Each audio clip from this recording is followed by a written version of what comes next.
excerpts from a presentation by Bernhard It's Drax. really important. You have to capture at a very high resolution, and Fraps does record at a very high resolution, so you need a lot of storage space.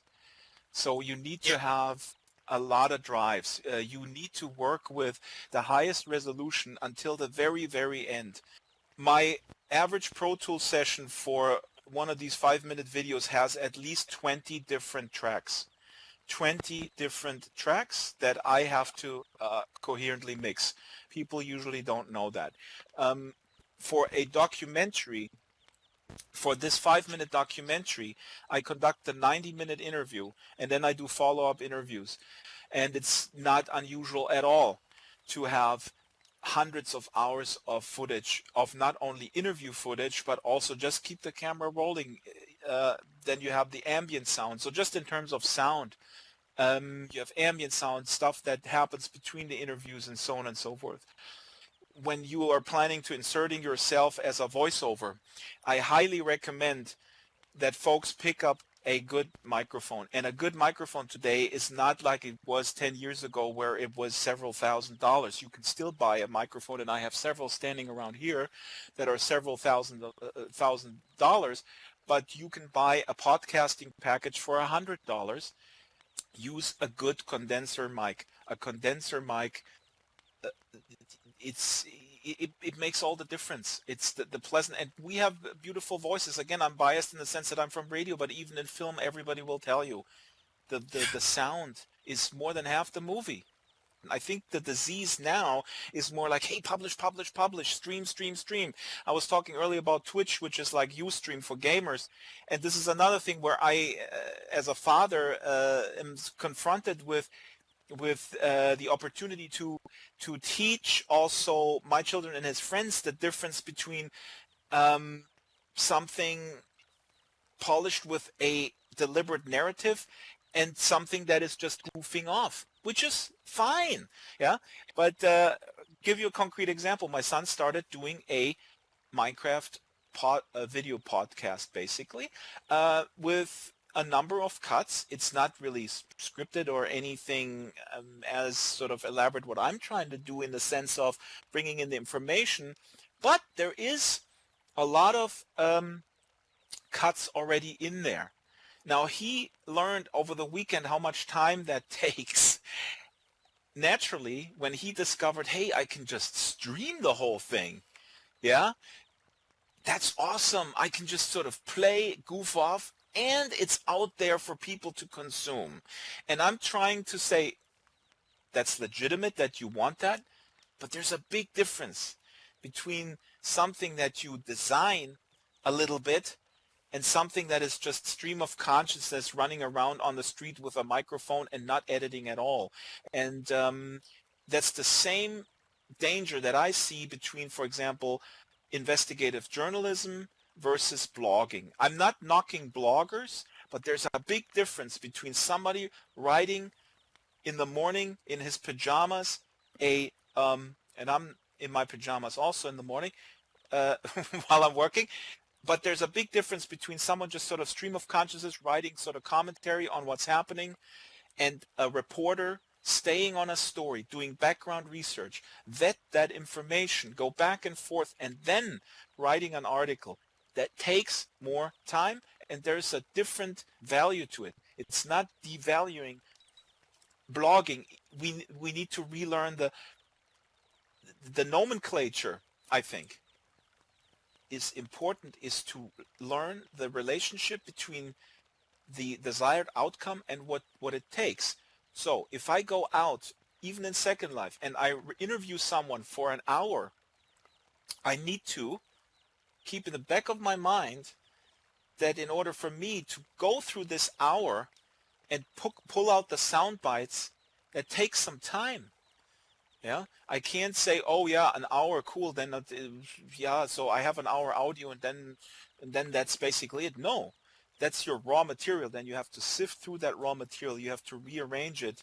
I want people to express themselves in Machinima, but they need to know where they stand. I cannot I cannot basically go to Thailand and do a 2-hour vacation movie of me grilling sausages on the beach and the sunset. There's amazing stuff in Second Life, and there's many different genres of machinima. But if I contrast this to, for example, World of Warcraft, and I think I said this the last time, in World of Warcraft there's a bunch of extremely well-written comedy shows. I don't know if they're still running, but there used to be quite a few. Very good stuff, and I haven't seen that in Second Life, and that is not due to the quality of Second Life machine visuals or anything. That's due to the story.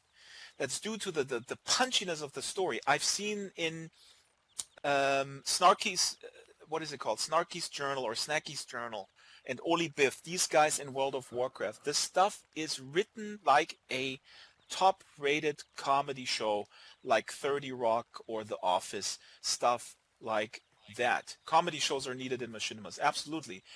Ole Etzler is doing a great job. Natasha has her own style. Natasha Rand. There's people. Hazel does great. Hazel has a great style, by the way. So actually, it's about finding your own style. What else is needed in machinima? In Second Life, I would like to see educational. I would like to see more educational machinima. I would like to see a virtual travel guide in Second Life, for instance. But professionally done, not just lingering on a prefab house for 20 minutes and saying like, oh, it's a nice house, oh, it's nice.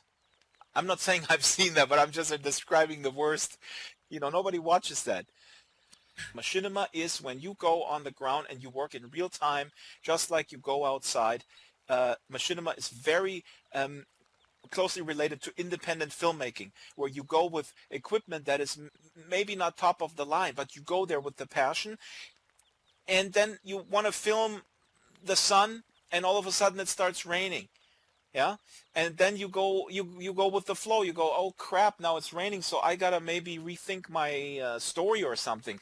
That's what, to me, machinima is. It's like I go into Second Life, I go to a public place, I want to film there, and then all of a sudden people show up that I don't want, but then they change my mind where I want to go. If I want complete, and don't get me wrong, I am a control freak on many levels, but if I wanted to have complete control, I would do this stuff, outsourcing in Blender and stuff like that. My son is showing me all these Minecraft machinimas. They're actually not classified as machinimas. They classify themselves as animation, but I thought I saw a bunch of Minecraft machinimas, high gloss, seamless shadows, amazing textures, and I go like, what the heck? Minecraft doesn't look like that. And then I found out they don't film anything live in Minecraft. They replicate the environment in a 3D program like Blender, like Maya, 3ds Max. They animate every one of those characters step by step, frame by frame, and then they render it down. So it's not machinima. So we need to be conscious of this distinction. Also, what is not machinima is senseless gameplay with no narrative purpose, like machinima.com puts on. If somebody plays Call of Duty for 5 hours and puts that on machinima.com, that's not machinima. That's one person goofing off. But this is the future. If we will witness the future where we have real-time translation of our avatars and the motion and the facial expressions are transferred in real time to our avatars, then I would absolutely film it, because then it would be really cool. It is questionable for me just from a production point of view, because then it takes time to render it and takes time to upload. I don't have that time. The time is much better spent in polishing the hour and putting sound bites in and making sure we got the music and we got all that stuff. Or the pre-production. How do I get it done in the available time? The answer is sheer discipline and fast decisions. And that's what I learned in daily radio. When you come in the morning and you have to have a news program at 6 p.m. or there is dead air, you will almost die from that pressure in the first few months, but then you learn to live with the clock ticking backwards.